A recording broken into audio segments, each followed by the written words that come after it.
ভোটের আগে প্রচার এবং সেই প্রচারে যত সময় এগোচ্ছে, ভোট আরও কাছে আসছে, প্রচারে আরও জোর বাড়াতে চাইছে তৃণমূল, বিজেপি, সব রাজনৈতিক দল।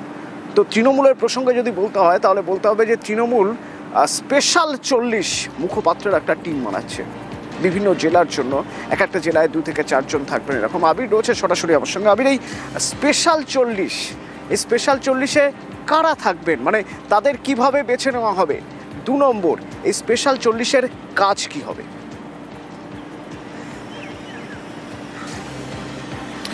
আজকে থেকেই তারা কাজ শুরু করে দিচ্ছেন।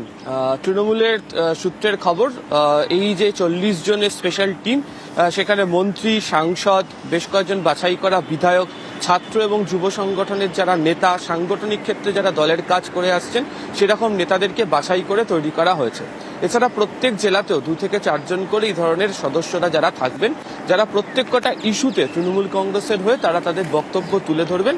এবং প্রধান বিরোধী রাজনৈতিক দল হিসেবে যেহেতু এই মুহূর্তে তৃণমূল কংগ্রেসের কাছে বিরোধী রয়েছে, তৃণমূলের বক্তব্য হচ্ছে কোট আনকোট তারা বলছেন যে বিজেপির যে মিথ্যাচার তার বিরুদ্ধে এই স্পেশাল 40 পাল্টা কাউন্টার করবে বা তারা তাদের বক্তব্য তুলে ধরবে।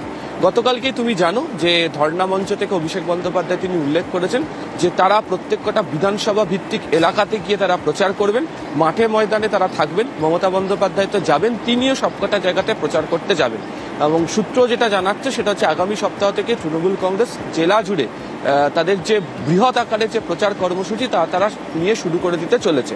কিন্তু প্রত্যেক দিন বিভিন্ন ইস্যুতে এই নির্বাচনের মুখে দাঁড়িয়ে এই মুহূর্তে বিজেপির তরফ থেকে বা অন্যান্য বিরোধী রাজনৈতিক দলগুলো তৃণমূল কংগ্রেসকে একাধিক ইস্যুতে তারা রাজনৈতিকভাবে আক্রমণ করছে, বিভিন্ন ইস্যুতে কোণঠাসা করার চেষ্টা করা হয়েছে।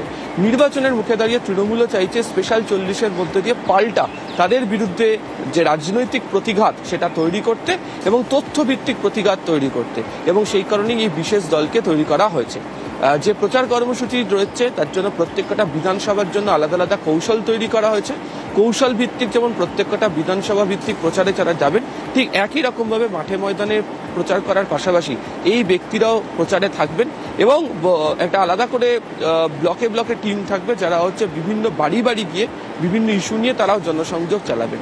ফলে ত্রিমুখী প্রচারের কর্মসূচি বা কৌশল নিয়ে তৃণমূল যাবে, এবং তাতে মমতা বন্দ্যোপাধ্যায়, অভিষেক বন্দ্যোপাধ্যায় এবং বাছাই করা নেতা ছাড়াও এই স্পেশাল 40-এর দলও থাকছেন যারা তৃণমূল কংগ্রেসকে বিভিন্ন ইস্যুতে তাদের বক্তব্য তুলে ধরার জন্য রাজ্যের বিভিন্ন প্রান্ত থেকে তারা কাজ করে। ধন্যবাদ।